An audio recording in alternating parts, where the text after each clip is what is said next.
Hi students, ఇంటర్మీడియట్లోని 75 to 75 రావాలంటే 2 marks చాలా important. అన్ని ఐటమ్స్ చేయాలి కనుక ఇంపార్టెంట్ 2 మార్క్స్ అని మీకు నేను ప్రెజెంట్ చేస్తున్నాను. అందులో భాగంగా ఈరోజు problem.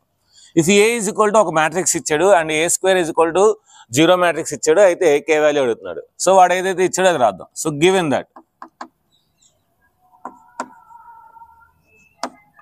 A square is equal to 0.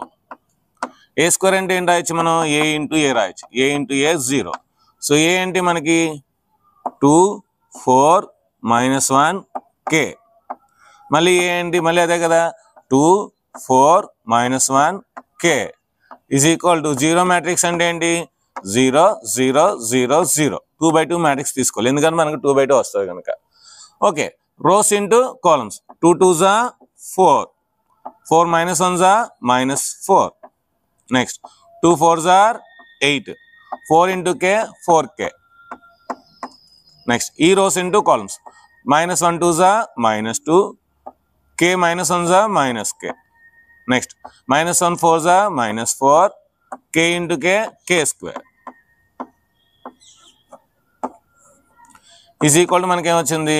0 0 0 0. ఇప్పుడు corresponding elements are equal.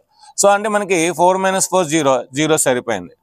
Next 8 + 4k is equal to 0. అది తీసుకుందాం.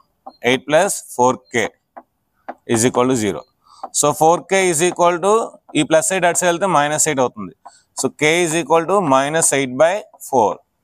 4 1s 4 2s. k is equal to -2. అక్కడ k వాల్యూ అడిగాడు కదండి, వస్తుంది. ఇప్పుడు ఇది మనం కరస్పాండింగ్ చేసాం అనుకోండి. So -2 - k is equal to 0. k అటు సైడ్ వెళ్తే ఏమవుద్ది? k is equal to -2. ఎలా చేసినా సరే ఒకటేనండి.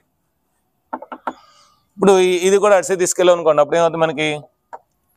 k² -4 is equal to 0, k² is equal to 4, k is equal to ఇక్కడ +or-2 వస్తుంది. సో ఇది మాట final answer. k is equal +or-2 అంటే +2 అవుతుంది, -2 కూడా అవుతుంది. సో ఇలాంటి వీడియోస్ కోసం మన ఛానల్ సబ్స్క్రైబ్ చేయాలి, లైక్ చేయండి, షేర్ చేయండి. Thank you.